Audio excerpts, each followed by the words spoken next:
ইন্না ইলা রাব্বিকার রুজা। যখনই মানুষ নিজেকে মনে করে যে আমার আর আল্লাহর দরকার নেই, তখনই আল্লাহর দিকে রিটার্ন হওয়ার মতো পরিবেশ তৈরি হয়ে যায়, মৃত্যুর পরিবেশ তৈরি হয়, ধ্বংসের পরিস্থিতি চলে আসে। আজকের গোটা পৃথিবী, আমরা মানুষেরা এই পর্যায়ে চলে গেছি, অধিকাংশরাই নিজেরাই এখন দুনিয়ার ভালো মন্দ নিয়ে চিন্তা করি। আল্লাহর কোরআন খুলে দেখার কোনো প্রয়োজন, বিশ্ব যারা চালান তারা কয়জনে মনে করেন, কয়জনে ভাবেন? এক গ্রাম হবে না করোনার যেই বাহিনীটা সারা বিশ্বকে লকডাউনে ফেলে দিল, কোয়ারেন্টাইনে নিয়ে গেল, সোশ্যাল ডিস্টেন্সের মতো ভয়াবহ সামাজিক একটা শত্রুতায় পর্যবেসিত করে দিল। এদের ওজন, সারা বিশ্বের করোনাগুলোকে ওজন দিলে হয়তো এক গ্রামও হবে না। কিসের অহংকার মানুষের, কিসের ক্ষমতা মানুষের! করোনার সামান্য আঘাতে এই বাংলাদেশেই শহরের 66 জন চাকরি হারালো, গ্রামের শতকরা 41 জন চাকরি হারালো। করোনা দ্বিতীয় আক্রমণ আসলে কোথায় যাবা? কোদালার লাঙ্গল জোয়াল নিয়ে খেতে নামা ছাড়া, পুকুরে মাছ চাষ করে খাওয়া ছাড়া, কুলি মজুরি করা ছাড়া তেমন কিছু হাতে থাকবে না। ইস্তেগনা, আল্লাহ থেকে ইস্তেগনা, আল্লাহকে ডাকে না। জমিনে ফসল ফলাতে গিয়েছো, ফান্তাশিরু ফিল আরদি ওয়াবতাগু মিন ফাদলিল্লাহি ওয়াজকুরুল্লাহা কাসীরা। জমিনে খেতেও যদি ছড়িয়ে যাও, ব্যবসা বাণিজ্য যদি করতে যাও, যেই কোনো বিদেশ যাত্রায় যদি যাও, যাও জমিনে ছড়িয়ে পড়ো, হাত পা ছড়াছড়ি করলে রিজিক আমি দেব। মনে রেখো, ওয়াজকুরুল্লাহা কাসীরা, আল্লাহকে ভুলে যেও না। তোমার এই ক্ষমতা কিছুই না, নিজ ক্ষমতায় কিছুই করতে পারবে না। আমেরিকার একজন গাড়ি নির্মাতা কোম্পানি, মিনিটে একটা গাড়ি যার কারখানা থেকে বের হতো, এক টুকরো গোস্ত জীবনে হজম করতে পারেননি। বলেছিলেন কারখানার অর্ধেক দিয়ে দেব, এক টুকরো গোস্ত যদি আমাকে কেউ হজম করিয়ে দেওয়ার মতো কোনো ঔষধ বানিয়ে দিতে পারে। এই বাংলাদেশেরই একজন অনেক বড় ধনী, 1 নম্বর ধনী, মৃত্যুর সময় একটু মসুরের ডাল খেয়ে খেয়ে কবরে চলে গেছে। সারা মাসে 200-300 টাকার বেশি খেতে পারেননি, ব্যাংকে তো হাজার হাজার কোটি টাকা পড়ে আছে। কাল্লা ইন্নাল ইনসানা লায়াতগা আর রাআহু ইসতাগনা ইন্না ইলা রাব্বিকার রুজা। এই ভূমিকার পরে এবার আসি ফ্রান্সের প্রেসিডেন্ট ম্যাক্রনের কথা, যিনি আল্লাহর ইসলামের উপরে ঔদ্ধত্য দেখিয়েছেন। বলেছেন ইসলাম বিশ্বের সকল দেশে সংকটে পড়ে আছে, সারা পৃথিবীতে ইসলাম খুব সংকটে আছে, বিপদগ্রস্ত হয়ে আছে। ইসলামই একটা সংকট। তার কথাটা বলা উচিত ছিল সারা পৃথিবীতে মুসলিমরা সংকটে পড়ে আছে। মুসলিম এক জিনিস, ইসলাম আরেক জিনিস। ইসলাম হলো আল্লাহর দ্বীন, এটা আল কোরআনে আছে। ইসলাম হলো আল্লাহর দ্বীন, যেটা নবীজির সহি হাজার হাজার হাদিসের মধ্যে বর্ণিত আছে। এর একটি বর্ণ বিসর্গ সংকটে পড়ে থাকে নাই, সংকটে নাই। সূর্য যেমন কোনো সংকটে নাই, ইসলামও কোনো সংকটে নাই। ইসলাম চিরস্থায়ী অনন্তকালের দিন, শত শত কোটি বছর। পৃথিবী যেদিন সৃষ্টি হয়েছে বিজ্ঞানীদের ভাষায় 1500 কোটি বছর আগে, যেদিন পৃথিবী মহাবিশ্বের জন্ম, ইসলামেরও সেদিন জন্ম। এবং এই মহাবিশ্ব যত কাল থাকবে, কিয়ামতের পরে আবার যে মহাবিশ্ব আবার যাত্রা শুরু করবে অনন্ত জীবনের, সেখানেও ইসলাম থাকবে। ইসলাম কখনো সংকটে নেই। ইসলামে যারা মাথা ঠোকায় তারাই সংকটে।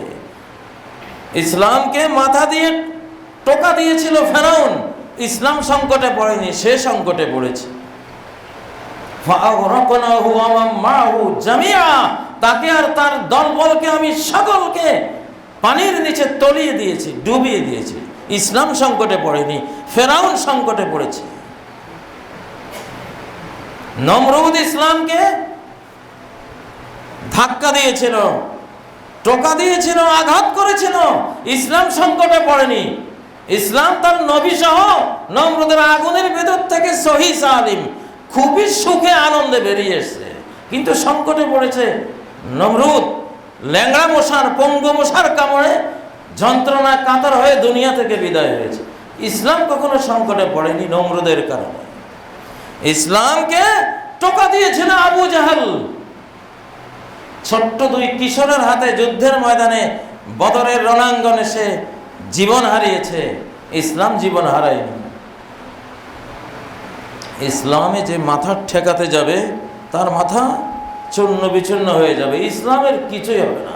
হিমালয় পাহাড়ে যদি কেউ মনে করে যে হিমালয় পাহাড় মাথা দিয়ে ধাক্কিয়ে স্থানচ্যুত করে দেব, গড়িয়ে দেব,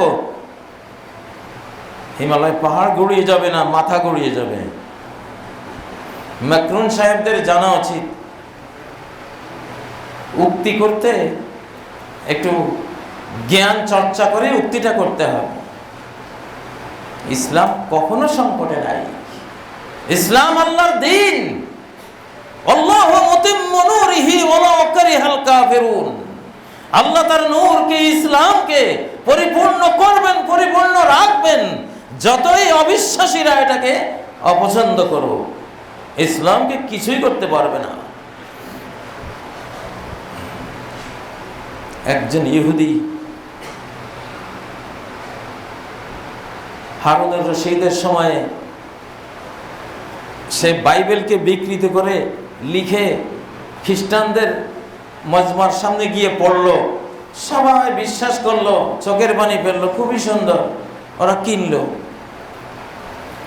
আবার ওল্ড টেস্টামেন্ট তাওরাত কিতাবকে বিকৃত করে লিখে ইহুদিদের সমাজে গেল, পড়লো, ওরা কেউই বিকৃতিগুলি ধরতে পারলো না, ওরা মনে করলো ঠিকই আছে সব কিছু। কোরআনকে একটু ভুলভাবে লিখে কোরআনের কিছু ছাত্রদের সামনে গিয়ে পড়লো, সবাই বললো কি পড়লে তুমি, কি বললা, এটা ভুল। আমার বাবার মুখে শুনেছিলাম, এই উপমহাদেশে যখন ফ্রি মিশনারিদের দালাল ইস্ট ইন্ডিয়া কোম্পানি মুসলিমদেরকে খ্রিস্টান বানাবার প্রকল্প হাতে নিয়ে কাজ করেছিল সারা ভারতবর্ষে,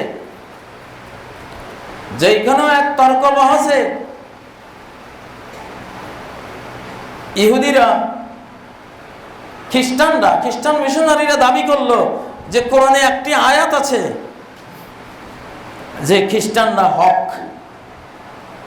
তারা ন্যায়পন্থী এবং তারা সত্য হেদায়েতের উপরে আছে। সে আয়াতটি বিভিন্ন আলেমের কাছে মিশনারিরা পড়তেছে। আমিন কওমে ঈসা উম্মাতুন ইয়াহদুনা বিল হাক্কি ওয়া বিহি ইয়াদিলুন। ঈসা আলাইহিস সালামের জাতি অর্থাৎ খ্রিস্টান জাতির মধ্যে একদল আছে ইয়াহদুনা বিল হাক্কি, যারা সত্য পথ দেখায়, ওয়া বিহি ইয়াদিলুন, এবং সত্য নীতি দিয়ে, আসমানি গ্রন্থ দিয়ে তারা ন্যায় বিচার করে। কিছু আলেমরা শুনে হতবাক হয়ে গেল, আয়াত তো ঠিকই, আমিন কওমে ঈসা উম্মাতুন ইয়াহদুনা বিল হাক্কি ওয়া বিহি ইয়াদিলুন। এই দলটা আমার বাবার কাছে এসলো, ওই আয়াতটা বললেন আবার পড়ো, আমিন কওমে ঈসা। কোথায় আমিন কওমে ঈসা দেখাও? এখানে আছে আমিন কওমে মূসা। মূসা আর ঈসা শুনতে তো সামান্য বেশ কম। ওই ধোকাবাজরা মূসার জায়গায় ঈসা উল্লেখ করে ধোকা দিচ্ছিল, দুই এক জায়গার পরে ধরা পড়ে গেল না, এটা তো কওমে ঈসা না, আমিন কওমে মূসা। খ্রিস্টানদের কথা এখানে নাই, এটা ইহুদি জাতির কথা আল্লাহ বলেছে। ধরা পড়ে গেল।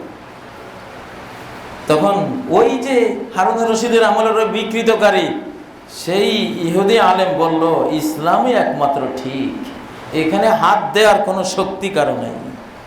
বাইবেল ওনারা আমার ভুল ধরতে পারলো না, আমি ওদের বাইবেল বিকৃত করেছি, এদের তাওরাত বিকৃত করেছি, ধরতে পারলো না, বুঝলোই না, আরো কিনলো আমার থেকে।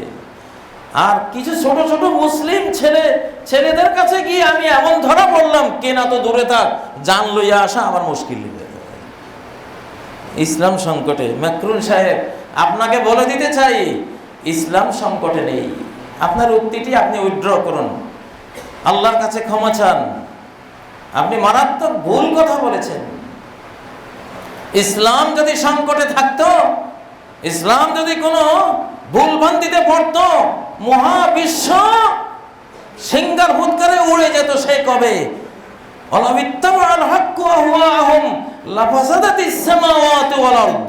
আল্লাহ যদি ওদের মন মতো কিছু নাজিল করে ইসলামকে বিকৃত করে তাদের সামনে উপস্থাপন করতেন, তাদের কুপ্রবৃত্তির অনুকরণ করতেন, আসমান জমিন কবে ধ্বংস হয়ে যেত, বরবাদ হয়ে যেত, সৃষ্টি জগতেই থাকতো না।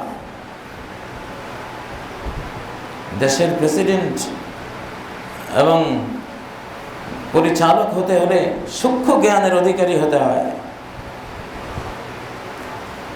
ইসলাম সংকটে নেই। হ্যাঁ, আমরা মুসলিম উম্মার অনেকেই ইসলাম থেকে দূরে থাকার কারণে আমরা সংকটে আছি। গোটা বিশ্ব ইসলাম থেকে দূরে থাকার কারণে সংকটে আছে। ইসলাম রক্ষক, ইসলামকে রক্ষা করার কোনো কিছু নাই আমাদের। নবীজি দোয়া করতেন, আল্লাহুম্মা হাফিজনি বিল ইসলামে কায়িমা, আল্লাহ দাঁড়িয়ে থাকা অবস্থায় আমাকে ইসলাম দিয়ে আপনি হেফাজত করেন। আমি দাঁড়ানো অবস্থায় যদি ইসলামী রীতিমতো দাঁড়াই, ওই সময় যদি আল্লাহকে ডাকি, ইসলামকে আমি ভালো মনে করি, দাঁড়ানো অবস্থায় ইসলাম এসে আমাকে সেভ করবে। আমি কিসের ইসলাম সেভ করব? ইসলামে কায়দা, আমি যখন বসে থাকব, ইসলাম দিয়ে বসা অবস্থায় আপনি আমাকে রক্ষা করেন। ইসলাম দিয়ে বসা অবস্থায় কেউ যদি আল্লাহকে ডাকে, ইসলাম মতো সে যদি থাকে, ইসলাম তাকে হেফাজত করবে।